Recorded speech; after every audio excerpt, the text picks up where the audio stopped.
Assalamu alaikum wa rahmatullahi wa barakatuh. A question has come to me asking about the process of ghusl. What is this term ghusl in Islam? The definition of ghusl is basically showering or bathing. That's all it really is. However, we use the term ghusl in Islam to refer to a specific process after a particular activity or practice.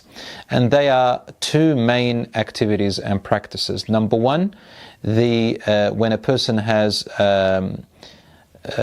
engaged in intercourse, if they're married, or a person has woken up, usually men have this, they're woken up with a wet dream, or after a menstrual cycle has ended for a woman.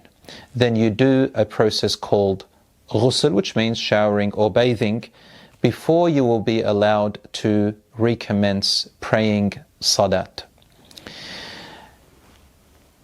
Ghusl has to have the right intention. So when a person is going to wash themselves in a bathing process or showering, they've got to have the intention of why they're doing it. Someone asked me if it's just merely showering, but without the intention, does that suffice?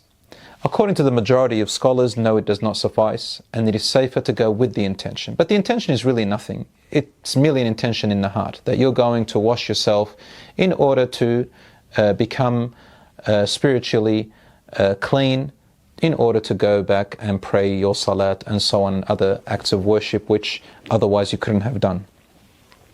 So for the men and women, it's the same process or the same method, with slightly differing views here and there, which I'm going to mention. First of all, it suffices to just if you're under the shower, for example, a sprinkler, to let the water drop all over your body from head down to your toes, and that the water has to reach every part of your body, including the roots of your hair. Once that is done, then your ghusl is over. I know some teenagers, when I was a teacher, students ask me, what can I do when I am rushing to school and I've had a wet dream and then I can't have a shower? And then when it comes time to prayer, they kind of hide, or they don't want to pray. And some of them even pray without having done their ghusl from this state, which is called, another term called janaba. So we had to rush to answer that question and say, listen, it's very easy. All you have to do is just jump in the shower, let the sprinkler go all over your body, 1 minute job, and it's done. So it's that simple for both men and women. Otherwise, if a person has made a mistake and gone out to school or work and hasn't done their ghusl, then they have to make up their prayer, of course, in something called qada, but this cannot continue this way. And of course, Allah pardons people for their ignorance. Now I come to the sunnah way, the recommended way that the Prophet, peace be upon him, taught us to do the ghusl, which will give you more hasanat just for following the way of the Prophet, peace be upon him. Obviously, to us, ghusl is a form of worship because we do it for the acts of worship when we pray and so on. The way the Prophet, peace be upon him, used to do it, and I want you to imagine with me, in those days they used to have a bucket and a little utensil through which they took the water out and spilt on themselves. So the way the Prophet, peace be upon him, used to do it, according to the authentic hadiths of course, is that he would crouch in his place, and then he would spill water, and the first thing that the sunnah says is to wash with your left hand the private areas, the private parts. After you've washed the private parts with your left hand, then to make wudu, say Bismillah and make wudu. Now some people might be asking, hold on, can I say Bismillah when I'm naked? Can I say Bismillah if I'm in the toilet or bathroom?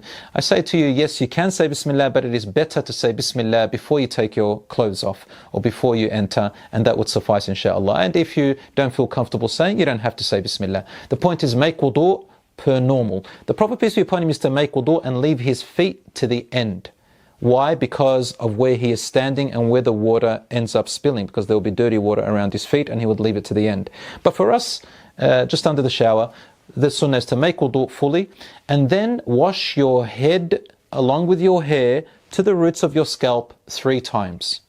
Now if you've got hair which you've tied up, especially with women, because generally we know that women have long hair and sometimes very hard for them and they don't want to untie it, they probably have braids, for example, then the scholars are agreed that there's no evidence to say that she has to unbraid her hair or untie her hair. So long as the water gets covers her main scalp and covers the majority of her scalp after janaba, which is after intercourse, then that is okay. And some scholars said if it's after the menstrual cycle, she should try her best to get the water into the roots and the scalp, but there is no real evidence to say that specifically. So both men and women to try and get the water into the scalp, let their hair be soaked and the water get to the majority of the scalp, and that inshallah will suffice. After that, to wash the right side of your body 3 times and then the left side of your body 3 times and leave your feet to the end. Now, as I said, the reason the feet were left to the end was because in the olden times they would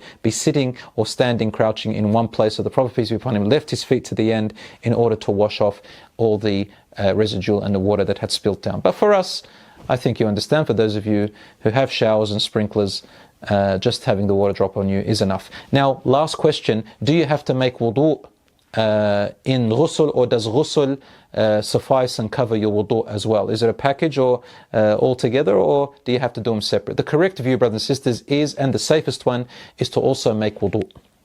So make the intention for ghusl in your heart and then the intention for wudu while you're in the shower, and inshallah you can pray straight after it. I hope that answers your question. Wassalamu alaikum wa rahmatullah.